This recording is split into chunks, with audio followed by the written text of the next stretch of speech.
Hello everyone, welcome to my another vlog. आज था महाषष्ठी। हम शाम को 6:30 बजे निकले थे दमदम जाने के लिए और रास्ते में ही हमें जो जो पंडाल मिल रहा था हम सबको देखते हुए जा रहे थे, क्योंकि हमें खुद ही नहीं पता हम किस रास्ते से जाएंगे और किस रास्ते से वापस आएंगे।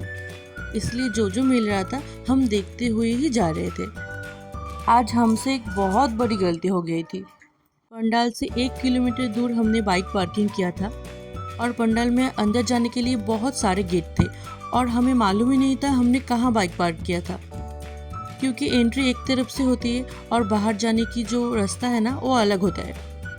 बाइक ढूंढने में हमें बहुत ज़्यादा मुश्किल हुई थी। ऊपर से हम गलत टाइम पे आ गए थे। इधर इतनी ज़्यादा भीड़ थी, आधा घंटा हम सिर्फ लाइन पे खड़े थे और फिर पंडाल से जब हम बाहर निकले तब हमें मेन रोड ही नहीं मिल रहा था। इतना चलना पड़ा था हमें। अभी भी लाइन खत्म होने की नाम ही नहीं ले रही है। कब से सिर्फ हम चले ही जा रहे हैं।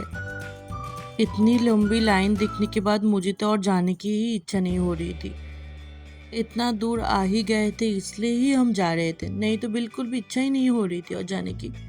लाइन पर जब हम खड़े थे बहुत ज़्यादा गर्मी हो रही थी, एकदम धीमे धीमे लाइन आगे बढ़ रही थी। पर मानना पड़ेगा पंडाल बहुत ही ज़्यादा अच्छा था, इसलिए इतना ज़्यादा भीड़ हो रहा था। और सबसे अच्छी बात ये थी कि पंडाल के अंदर एसी था। गेट तक ही गर्मी लग रही थी, फिर अंदर जाने के बाद बहुत अच्छा लगने लगा था। और पंडाल के अंदर एक बहुत ही अच्छा म्यूज़िक बज रहा था। उस म्यूज़िक के साथ ये पंडाल देखने में और भी ज़्यादा अच्छा लगने लगा था। पर मैं वो म्यूज़िक डाल नहीं सकती, पता नहीं कब कैसे कॉपीराइट पड़ जाएगा। इससे अच्छा है कि ऐसे नॉर्मली देख लो।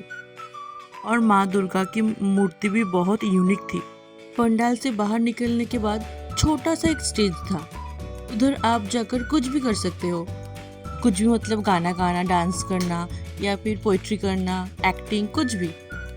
और फिर देर किस बात की, मैंने अपने हस्बैंड को बोला चलो आप गाना गाओ। पहले तो वो राज़ी नहीं हो रहे थे, फिर मैंने बोला, फिर उनको जोर जबरदस्ती मैंने भेज ही दिया। फिर पहले उन्होंने एक गाना गाया था, उसके बाद सबको बहुत अच्छा लगा था। फिर उन्होंने बोला भैया और एक गाना सुनाओ। फिर मेरे हस्बैंड ने मेरे पसंदीदा और एक गाना सुनाया। वो गाना भी मैं नहीं डाल सकती क्योंकि फिर से कॉपीराइट आ जाएगा। वो गाना मैं अपनी रील्स पर डाल दूँगी, आप लोग जाकर चेक कर लेना। और गाना गाने के बाद मेरे हस्बैंड को एक सुंदर सी गिफ्ट मिली थी, जो मेरा है, क्योंकि मैंने ही उनको भेजा था इसलिए वो मेरा है। अभी शुरू होती है असली कहानी। बाहर निकलने का भी 2-3 रास्ता था और हम निकल गए थे एक रास्ते से और मेन रोड आ ही नहीं रहा था। कब से हम चल रहे थे और अचानक हमें याद आ गई थी कि बाइक तो बहुत दूर है और हमें बहुत टाइम भी हो गया था इधर, इसलिए अभी हम जल्दी जल्दी जा रहे थे। मेन रोड पर बाइक रखना अलाउ नहीं था, पर बाइक रखे तो रखेगा, इसलिए हमने मेन रोड पर ही एक साइड पर रख दिया था। इसलिए बहुत ज़्यादा लेट भी हम नहीं कर सकते थे। रास्ता ख़त्म ही नहीं हो रहा था और मुझसे और चला भी नहीं जा रहा था, इसलिए हमने पहले टोटो कर लिया था। हेलमेट हाथ में लेकर टोटो में हम अपने बाइक ढूंढ रहे थे। फिर एक जगह हम उतर गए, उधर से हमें चल के जाना था। और चलते चलते अचानक से मेरी चप्पल टूट गई थी और इस रास्ते पर हमें टोटो ऑटो कुछ भी नहीं मिल रहा था, इसलिए मुझे पैदल ही जाना पड़ रहा था। फिर हम मेन रोड तक आ गए थे, फिर हमने बाइक लिया था और फिर हम जा रहे थे। और बहुत लेट हो चुका था, इसलिए सब जूते की दुकान भी बंद हो चुकी थी। पर मैंने अपने हस्बैंड को बता दिया था मुझे नया जूता चाहिए, खाली पैर घर वापस नहीं जाऊंगी, मुझे एक नया चप्पल खरीद के देना ही पड़ेगा। फिर हम रास्ते के दोनों साइड पर देख रहे थे कहाँ है, पर किधर भी खुला ही नहीं था दुकान। ऊपर से ये ट्रैफिक तो लगी रहती है रास्ते पर। और जाने के टाइम ना हमें बहुत अच्छी अच्छी पंडाल देखने को मिली थी, पर मैं ऐसे खाली पैर नहीं जा सकती थी, इसलिए हम और नहीं उतरे, सीधा बाइक लेकर चले गए थे। फिर मेन रोड के साइड पर ही छोटा सा ठेला था, हमने सोचा कि हम इधर से चाय पियेंगे, पर मैं उतरी नहीं बाइक से, मैं बाइक पर ही बैठी थी। मेरे हस्बैंड जाकर चाय वगैरह सब कुछ लेके आए थे। मैं आज पहली बार ऐसे हाईवे की साइड पर बैठकर चाय पीऊंगी। जिस हाईवे से हम जा रहे थे ना, आज हमें बिल्कुल खाली मिली थी, इसलिए हम आज बहुत जल्दी पहुंच गए थे। मैंने तो बिल्कुल आशा छोड़ ही दिया था कि मुझे चप्पल मिलने वाली है। फिर मुझे अचानक से अजंता का स्टोर मिल गया।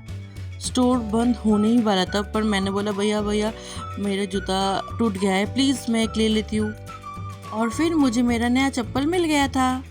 उसके बाद हम आज की हमारी आखिरी पंडाल देखने के लिए आ गए थे। इसके बाद हम सीधा जाएंगे घर। बाइक और मेरी चप्पल के चक्कर में आज हमने कुछ खाया ही नहीं था। अभी हम दोनों को ये बहुत भूख लगी थी, इसलिए हम सोच रहे थे कि बाहर जाकर कुछ खा लेंगे। और फिर मुझे पिज़्ज़ा मिल गया था, इसलिए मैंने एक पिज़्ज़ा ले लिया अपने लिए। और मेरे पति को पिज़्ज़ा वगैरह कुछ पसंद नहीं है, वो सिर्फ घर का देसी खाना खाता है। फिर हम दोनों चले गए थे पानी पूरी खाने के लिए, जो बहुत ज़्यादा टेस्टी था। फिर मुझे एक माला दिख गई थी, फिर मैंने वो भी ले लिया। तो आज के लिए इतना ही, फिर मिलते हैं अगली व्लॉग पर। Please subscribe my channel, like, comment on this video. Thank you, Tata.